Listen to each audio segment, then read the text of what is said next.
मेवाड़ लोक देवता सगत जी बाबा जी की जय हो। आप देख रहे हैं मंडी की नाल से श्री श्री 1008 श्री सगत जी बाबा जी कल्याण शक्तिपीठ मंदिर से सीधा देवरे से सीधा दृश्य देख पा रहे हैं, जहां बीती रात्रि को पूर्व संध्या पर भव्य भजन संध्या का आयोजन हुआ एवं संत समागम हुआ। लोक देवता सगत जी बाबा जी का हमारे मेवाड़ पर बहुत ही कृपा है। आज भी सैकड़ों वर्षों बाद भी हमारी आस्था कहीं भी निर्मल नहीं हुई है, आज भी बढ़ती गई है। एक ज़माना था जब कार्यक्रम को संचालन करने के लिए सोचना पड़ता था, लेकिन आज बिना सोचे भक्त इतनी बड़ी संख्या में शिरकत करते हैं और लोक देवता सगत जी बाबा जी की पूजा कर रहे हैं।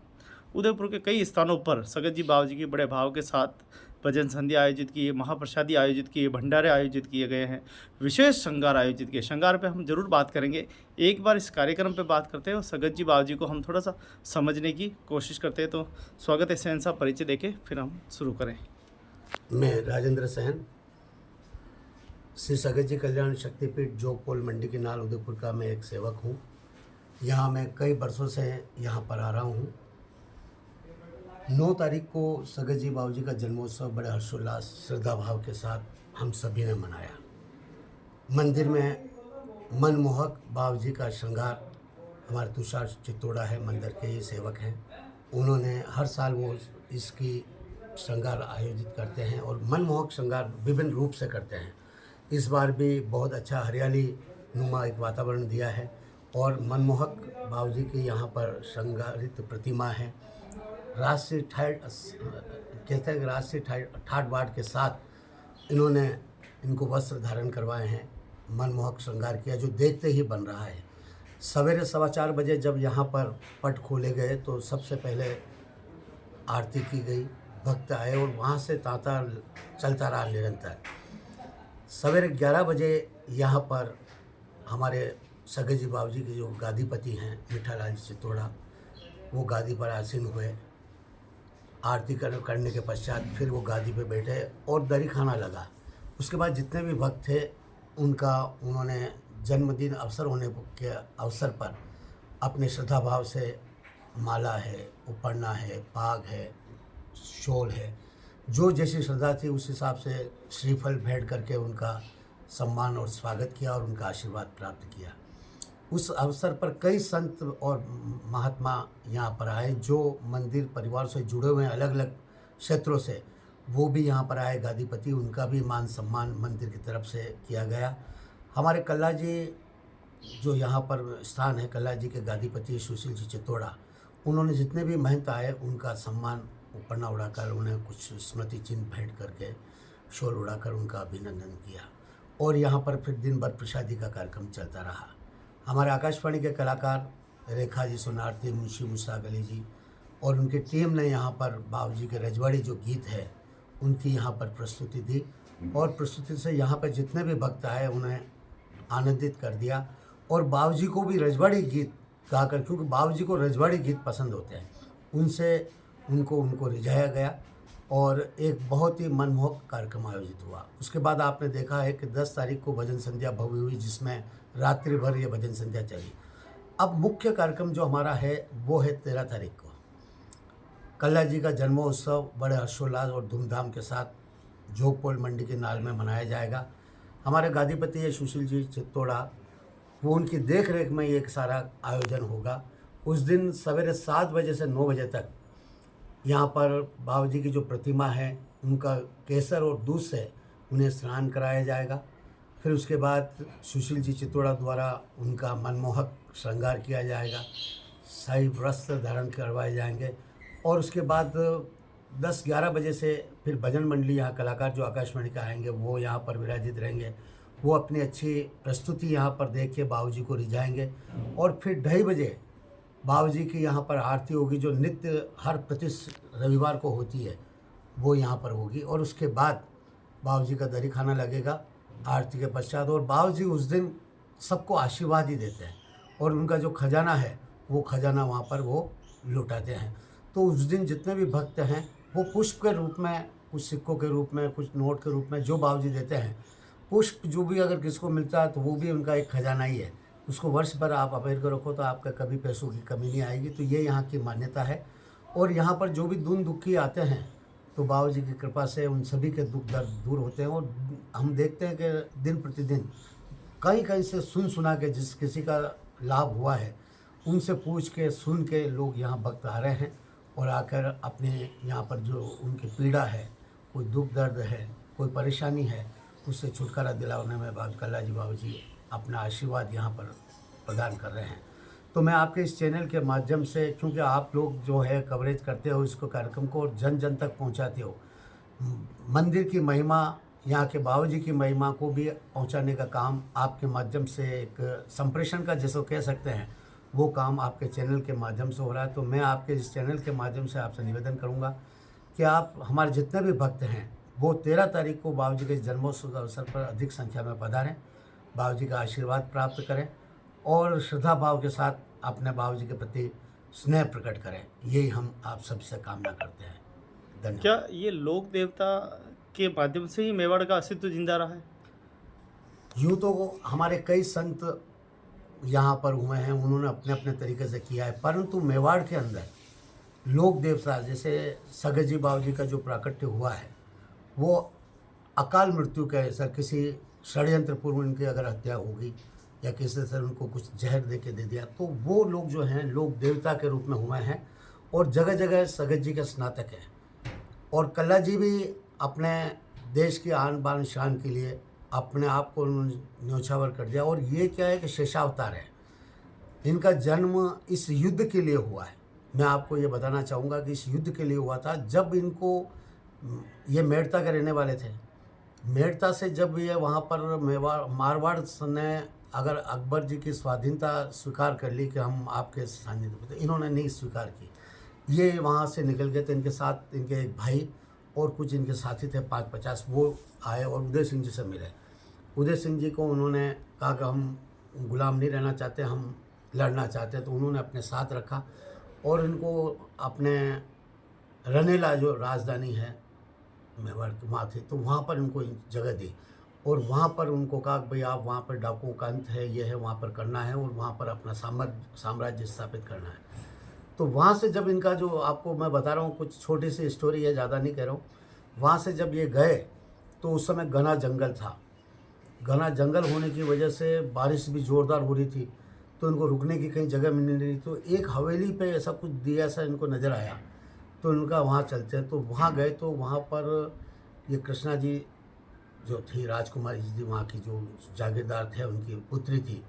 उस समय पिताजी नहीं थे तो वो देख रेख कर रही थी। तो उन्होंने देखा कि कोई आए घुड़सवार, तो उन्होंने अपने किसी सैनिक को भेजा और पता करवाया कि क्या चाहते हैं, वो कौन है।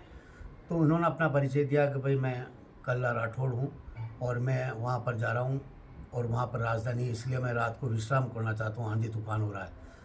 तो उन्होंने उनको कहा, तो उन्होंने अपनों को वहाँ पर ऊपर बुला लिया, उनको ठहराया। उस समय कृष्णा जी की और इनकी दृष्टि मिलने की वजह से एक मन में ऐसी कोई इच्छा जागृत हुई कि भाई ये है तो ये है। और उनके भी ये हुआ कि मेरे अगर पति के रूप में स्वीकार करूँगा तो इनको करूँगी। इस तरह से मन में भाव आ गए, वो चले गए। सुबह सारा जब बारिश बंद हुई, खाना वाना खा के फिर वो वापस विदा हुए, तो फिर ये वहाँ गए और उसके बाद उन्होंने डाकुओं से आक्रमण किया।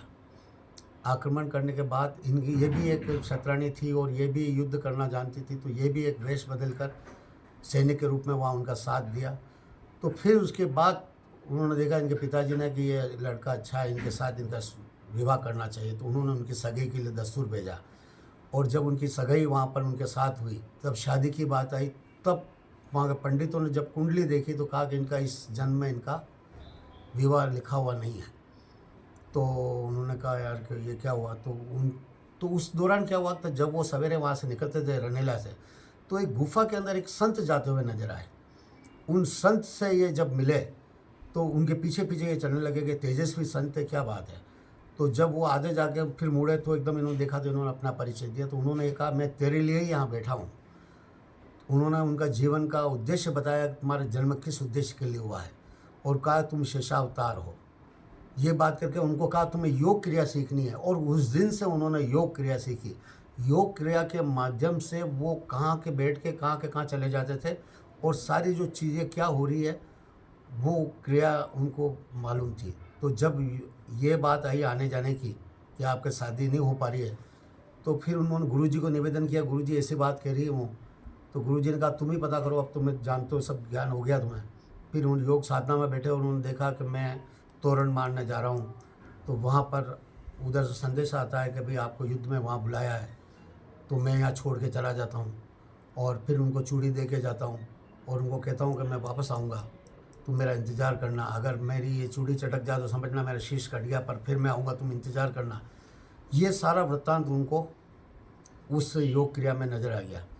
फिर उन्होंने डिसाइड किया कि मेरे को किसी को बताने की आवश्यकता नहीं, मैं आ रहा हूँ युद्ध शादी करने के लिए। तो वो शादी करने वहाँ आए तोरण पे, वो वही दृष्टांत हुआ और गए। तब जब वहाँ पर उनका शीश कट गया, शीश भी माता जी को उनको आशीर्वाद था कि वो शीश जो है वो पीछे मुड़ के नहीं देखे जाए, अगर तुमने पीछे मुड़ के देखा तो उसी समय तुम्हारा शीश कट जाएगा। तो क्या हुआ था, जब इनके काका जी जो सेनापति थे जयमल जी, उनको उन्होंने पैर में गोली लगी थी, तो उन्होंने कंधे पर उठा के चतुर्भुज रूप से जब इन्होंने युद्ध किया, तो उस युद्ध में उनके कई बल्लम लगे और वो निढाल हो गए। तो उनको उतारने के लिए इन्होंने एकदम ऐसे मुंह पीछे किया, तो जितने एक सैनिक था बैठ जो पड़ा हुआ गंभीर, तो उसने इनका सिर कलम कर दिया। उसके बाद उन्होंने दोनों हाथों में तलवार रखी, उनकी योग क्रिया से इनकी सब आंखें थी। योग क्रिया के माध्यम से अकबर की सेना से लोहा लिया, मारकाट की, और फिर उन्होंने मुगलों ने पूछा और किसी को राजपूत को, भाई इनका क्या निदान है, तो उनका इनके सामने सरेंडर हो जाओ और इनको मार्ग दे दो, ये चले जाएंगे। फिर वो सारे शस्त्र उन्होंने ले रहे, उनको मार्ग दिया। फिर वहाँ से वो रनेला पहुँचे जहाँ पर कृष्णा जी इनका इंतज़ार कर रही थी। वो उनके साथ जितने घाव उनके हुए थे 21 अपने शरीर के उन्होंने भी अपने वो हिस्से किए और वो अपना पीड़ा सहन के उनके सामने सती हुई।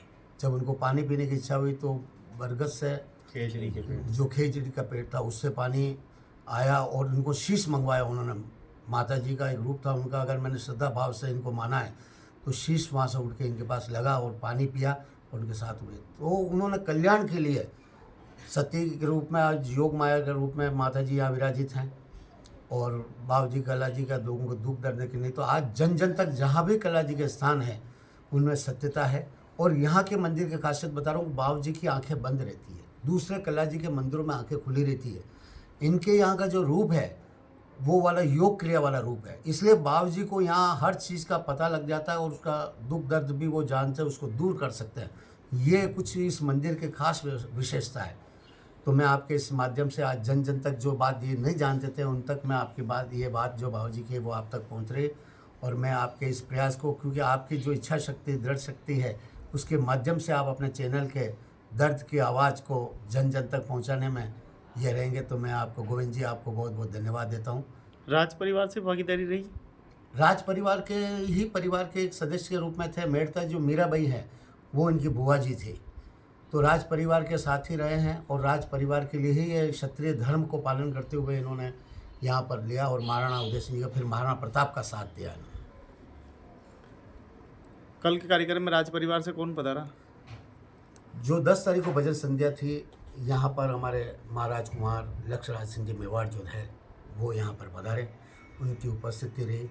संत समागम हुए, कई गादीपति यहाँ पर आए, उन सब की उपस्थिति रही और वो साक्षी बने कल की भजन संध्या के। हमारे भजन के गायक कलाकार जगदीश वैष्णव, भगवत सुथार, त्रिषा सुथार और मधुबाला राव, इन्होंने बहुत शानदार प्रस्तुति दी और रात भर ये भजन संध्या चली। सवेरे 4 बजे ये भजन संध्या समाप्त हुई। मेवाड़ पर क्या लोक देवता की विशेष कृपा है कि यहाँ बुराई नहीं आती? वैसे मैं आपको बताऊं, मेवाड़ एक ऐसा क्षेत्र है जहाँ पर प्रभु की कृपा है। 4 धाम यहाँ पर है, एकलिंगनाथ है, 4 भुजानाथ है, द्वारकाधीश है और केसरिया जी है। ये 4 यहाँ के तीर्थ स्थल हैं प्रमुख। इनकी हमेशा कृपा रही है मेवाड़ के ऊपर। आपने देखा होगा, चाहे बरसात हो, आंधी तूफान हो या सांप्रदायिक सौहार्द की बात हो, हमेशा यहाँ बनी रहती है। सब मिलजुल कर स्नेह के भाव के साथ यहाँ पर रहते हैं और प्रभु की कृपा हमेशा शांति बनाने के लिए यहाँ पर कोई भी अगर छोटा मोटा कोई विवाद कभी भी हुआ है किसी संप्रदाय में, तो उसको भी निजात दिलाने में कभी आगे वो चीज़ नहीं बढ़ी और वहीं इनकी कृपा से समाप्त हो गई। तो इसलिए मेवाड़ की पे ऊपर इन लोक देवताओं की निश्चित तौर से बहुत कृपा है। और मेवाड़ के आप तो जानते हैं कि मेवाड़ के जो राजा है महाराणा है, वो एकलिंगनाथ ही है।